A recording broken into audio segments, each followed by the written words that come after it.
노후 파산 남의 얘기일까? 노후를 망치는 세 가지 착각 신과대화.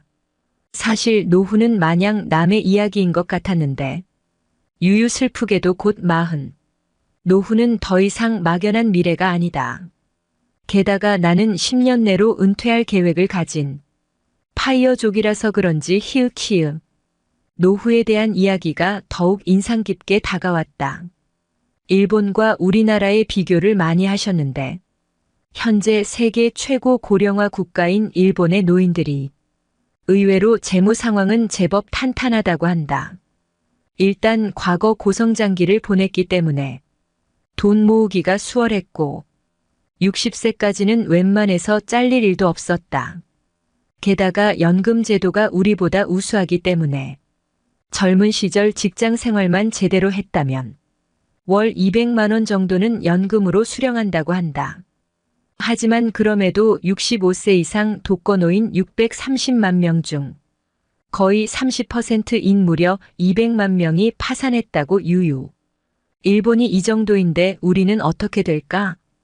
프랑스가 초고령 사회로 가는데 150년이 걸렸는데 일본은 지난 35년간 너무나 급속도로 진행되어 잃어버린 30년과 같은 경제 침체를 겪었다.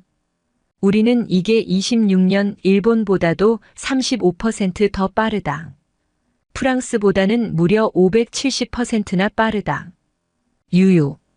1960년생이 무려 110만 명 수준인데 올해 2020년 신생아는 20만 명대로 내려간다.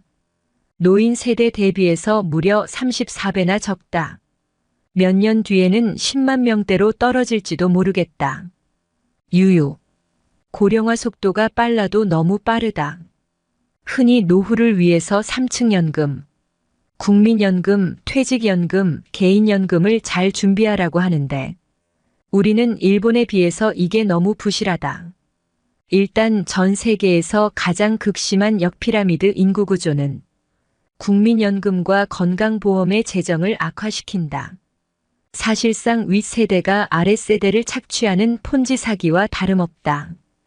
향후 국민연금은 고갈될 수밖에 없는데 결국 매달 월급에서 떼는 청년들의 연금 보험료를 올리거나 노인들에게 주는 연금 수령액을 깎는 수밖에 없다. 아마 둘 다 이루어질 듯한데 노인층과 청년층 모두에게 엄청난 반발이 일어날 것이다. 지금 신생아보다 무려 34배나 인구수가 많은 베이비부머 세대에게 보험료를 더 걷었어야 했는데 유유 결국 표 때문에 개혁하지 못했다. 그 부담은 후세대가 져야 한다. 유유. 퇴직연금도 허술하기 짝이 없다. 아직 가입하지 않은 중소기업이 너무 많다. 우리 회사도 가입 안 시켜준다. 유유. 그나마 퇴직연금에 가입한 사람들도 자기 연금에 관심이 없다. 자기 연금이 DC인지 DB인지 모르는 사람도 많다. DC인데 어떻게 투자되는지 모르는 인간도 대부분. 그래서 수십 년간의 장기 상품인 퇴직연금에 주식에 투자하는 비율은 5%도 채 되지 않는다. 그래서 연수익률은 매년 1%대 유유참. 게다가 퇴직연금이란 말 그대로 은퇴 후 노후자금으로 사용해야 하는 건데 대부분은 그냥 중간에 목돈으로 찾아 써버린다. 집 사거나 치킨집 차리거나 유유. 개인연금 시장도 너무나 취약하다. 거의 보험 설계사들이 쥐락펴락하는 시장이다.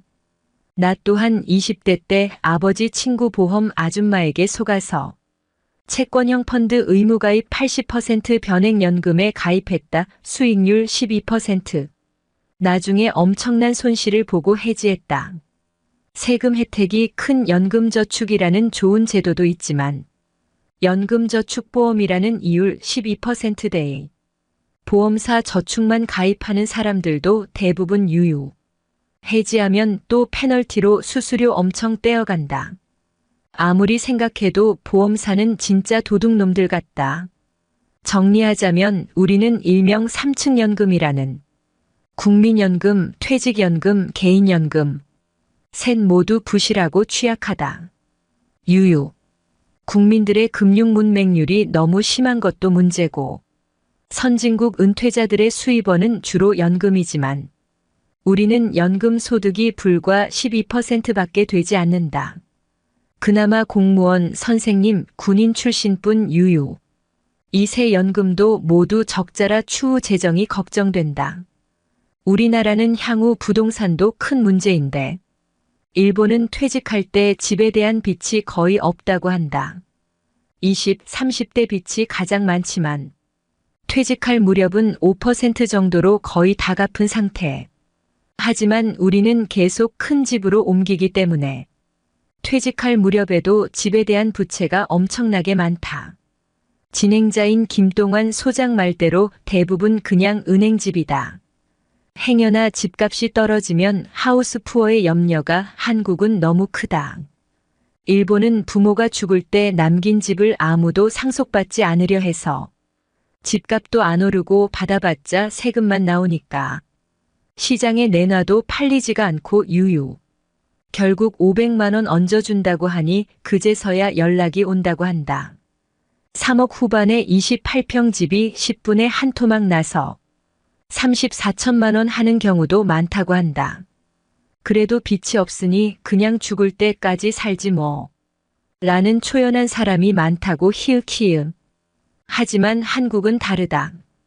빚이 너무 많다. 물론 일본처럼 10분에 한 토막 나는 일은 없겠지만 그래도 2030년 뒤 생각처럼 집값이 오르지 못했을 때 경제나 소비에 미치는 충격이 너무 크다.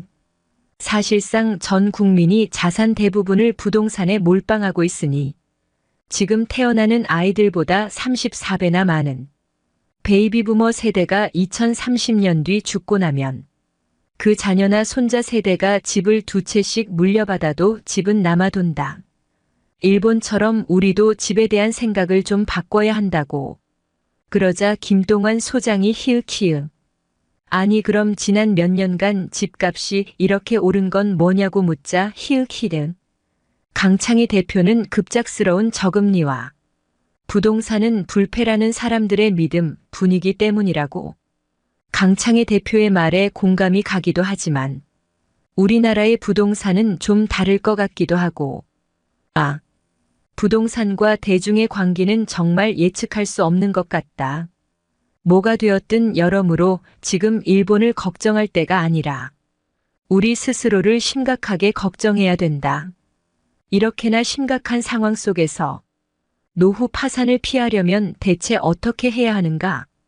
대표님이 여러 좋은 말씀들을 해주셨지만 가장 와 닿았던 말은 바로 절약하기다. 특별한 비법이나 투자 방법 따위는 없다. 히읗히읗. 세상에 공짜 점심은 없는 법. 우리는 정말 고성장한 특별한 시기에 살아왔기 때문에 잘 느끼지 못하지만 선진국 사람들이 볼 때 과소비와 낭비가 너무 심하다고 한다. 졸리 대표도 처음 한국에 와서 이렇게 대중교통이 잘 되어 있는 나라에 20대, 30대가 다 차를 끌고 다녀서 놀랬다고 한 것처럼 히읗히읗. 의외로 소비 성향이 너무 높다는 것. 특히 자녀 교육에 너무 많은 돈을 쏟아붓는다. 그렇게 자녀 교육에 노후 자금까지 다 쏟아부었는데 결국 자녀가 잘 안 되면 어떻게 할 것인가? 20년 뒤 자녀와의 대화. 부모네가 너를 어떻게 키웠는데? 노후 준비할 돈까지 다 너에게 투자했는데 자녀네가 공부하기 싫다고 했죠? 왜 그랬어요? 결혼 자금, 사업 자금도 못 도와주면서 내 주위 남자들은 솔직히 다 비슷하다. 굳이 자녀 교육에 많은 돈을 쏟아부어야 할까? 의문을 가진다. 하지만 그걸 와이프에게 말하게 되면 와이프 알. 당신은 빠져. 다행히 요즘은 자녀 교육에 너무 올인하는 것에 부정적인 여자분들도 많아졌다고 한다. 가장 신경 쓰지 말아야 될 말은 남들처럼이다. 결혼할 때 그런 가치관이 비슷한 사람끼리 만나야 한다고. 만약 20년 전부터 자녀 교육에 쓸 돈으로 글로벌 1등 주식이나 ETF를 사모아줬으면 히읗히읗. 지금 대학생 자녀가 부모보다 부자가 될 수도 있다. 히읗히읗. 그리고 또 하나 인상 깊었던 것은 자신의 본업, 직업이야말로 최고의 투자라는 것이다.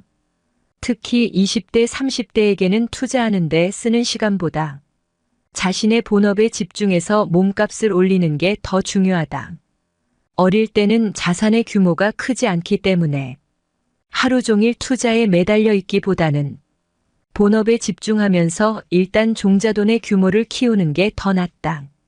나이가 있고 자본이 어느 정도 쌓였다면 그 후부터는 자산 배분을 잘하고 운영을 잘해서 자본을 불려가는데도 신경 써야 한다. 씁쓸하지만 나도 곧 이걸 더 신경 써야 할 나이가 유유. 사실상 제로금리 시대다. 은행이자 1%.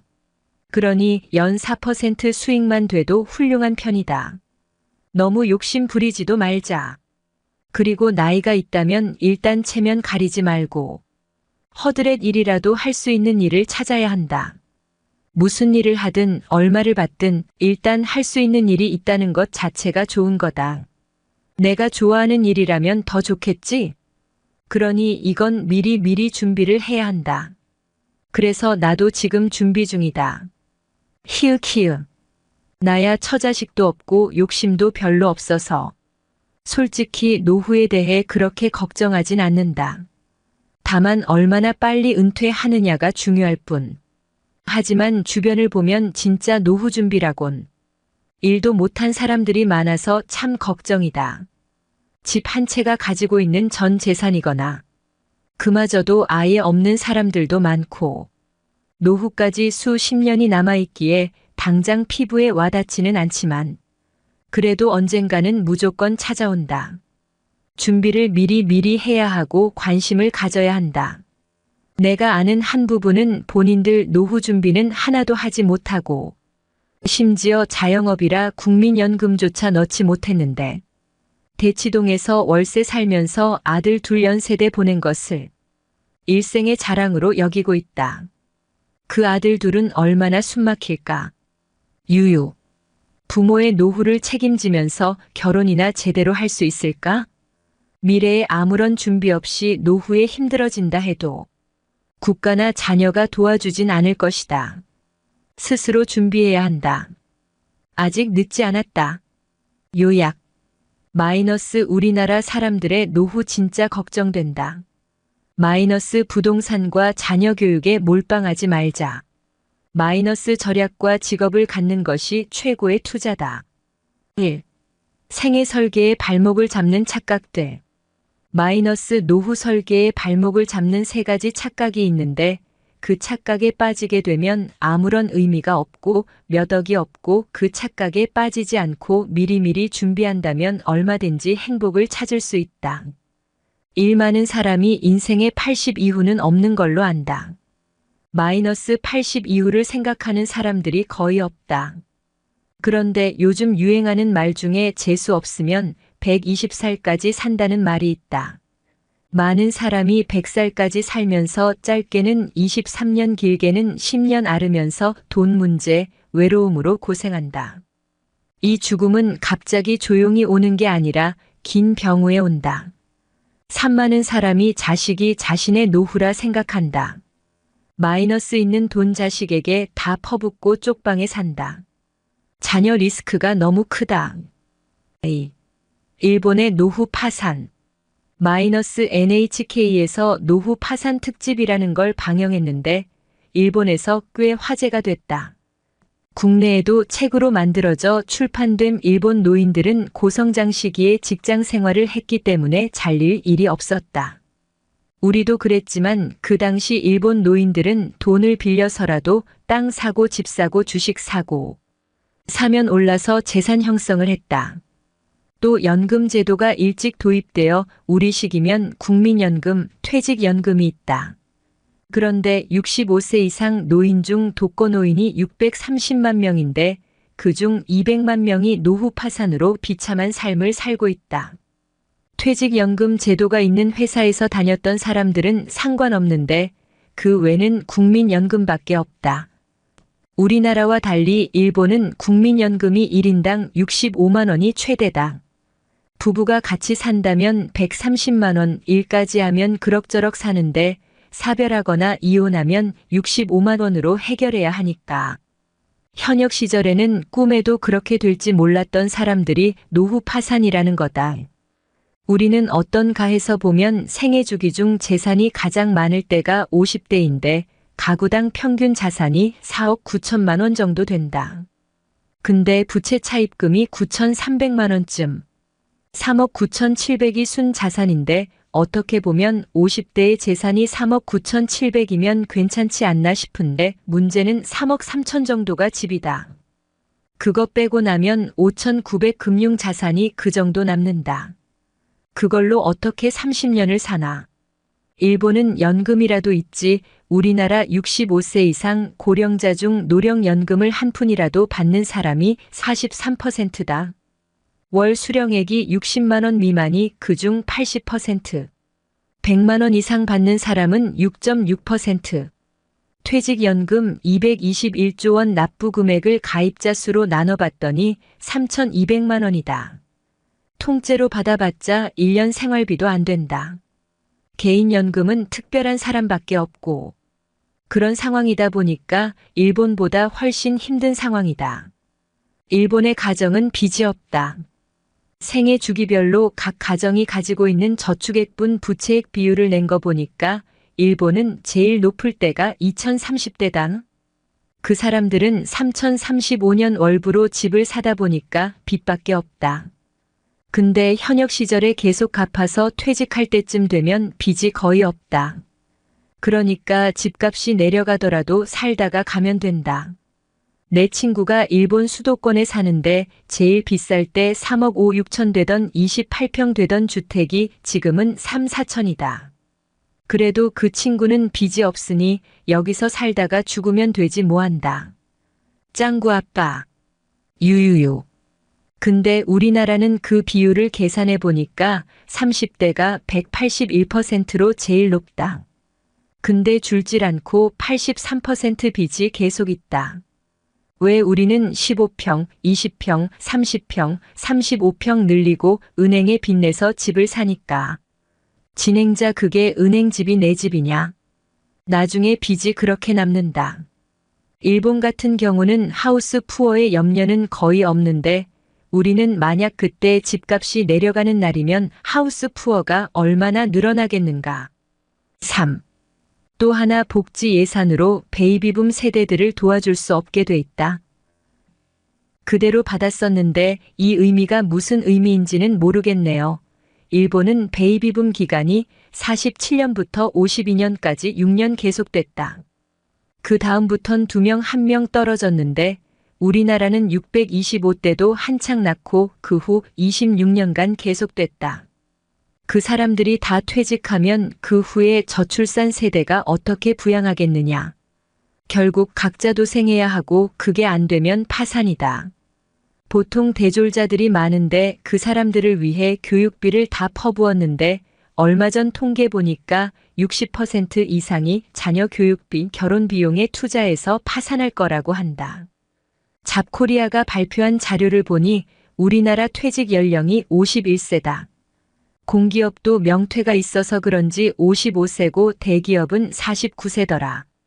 65세까지 일하는 직장인 비율은 8%고 퇴직 후 재취업 준비하는 비율은 10%밖에 안 된다. 퇴직 대비 준비를 40대부터 해야 하는데 첫째는 가격 경제에서 낭비 거품 요인을 제거하는 거다.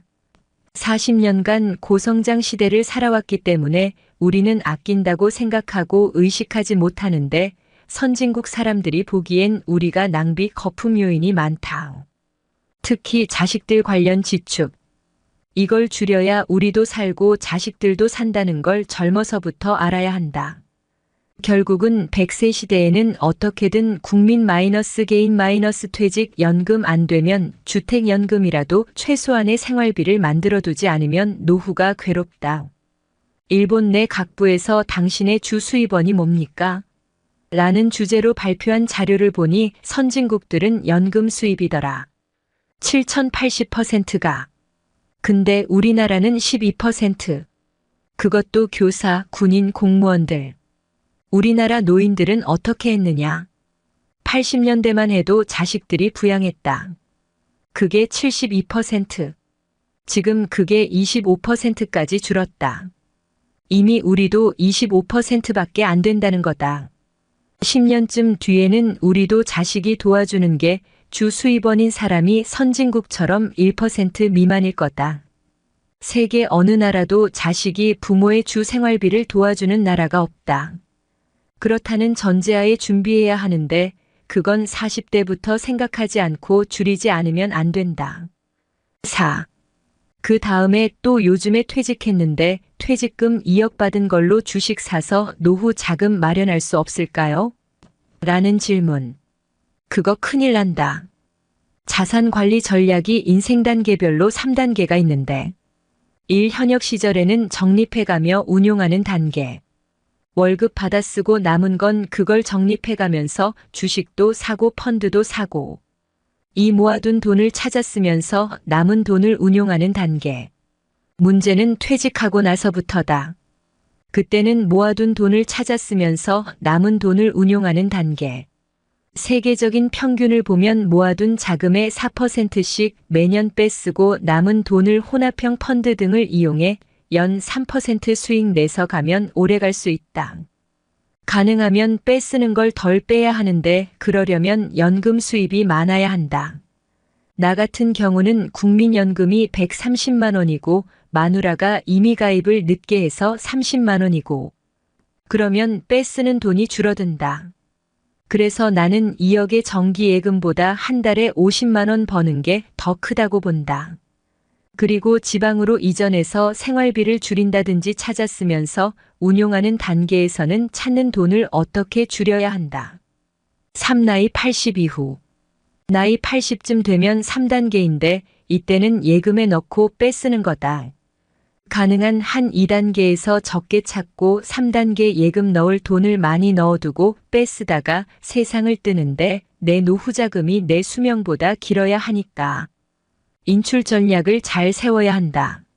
낭비 앤드 거품 요인 줄이는 거. 3층 연금을 어떻게든 만드는 거. 인출 전략을 잘 세우는 거. 5.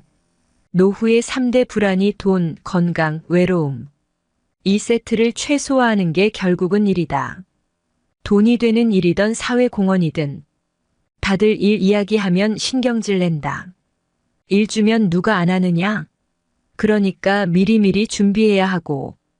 일에 대한 생각도 많이 다르다. 나는 45년 전에 일본 도쿄증권 거래소에 연수를 간 적이 있다. 당시 일본 노인 비율이 전체의 8% 시절인데 그때 일본의 노인들은 체면을 버리고 일을 할 준비가 돼 있었다. 하루는 증권거래소 지하에 문서를 보관하는 창고에 노인들이 문서를 정리하고 있었다. 근데 예전엔 회사 임원, 고위 공무원 등 한 자리씩 하던 사람이었다. 그리고 호텔 가보니까 5시에 젊은 직원들이 퇴근하고 할아버지들이 밤 당번으로 교대하더라. 그거 보고 이제는 오래 살아야 하는구나. 그러면 일을 해야 하는데 멋있고 좋은 일은 젊은이들에게 넘겨주고 저런 허드렛 일이라도 해야겠다는 마음가짐이 생겼다. 고령화의 속도라고 하는 면에서 프랑스에서 155년 동안 진행된 게 일본에선 35년이었다. 거기에 적응 못하고 일본은 20년 넘게 고생했는데 우리는 고령화 속도가 20년이더라. 우리는 26년 동안 총알같이 적응하지 않고는 살 수가 없다. 근데 그 적응 중에 주택에 관한 생각, 결혼에 관한 생각, 자녀에 관한 생각을 옛날 생각에서 180도 바뀌어야 한다. 6. 거기서 제일 중요한 게 절약이라고 본다. 근데 강의 중에 절약이라고 말하면 다들 실망하더라. 재테크 강의라고 해서 무슨 종목 하나 찍어줄 알았는데 재테크 강의에서 절약 이야기한다고. 근데 2030년 동안 고성장 시대를 살았기 때문에 우리는 아낀다고 생각하는데 의식하지 못하는데 선진국이 보기엔 낭비 요인, 거품 요인이 많다.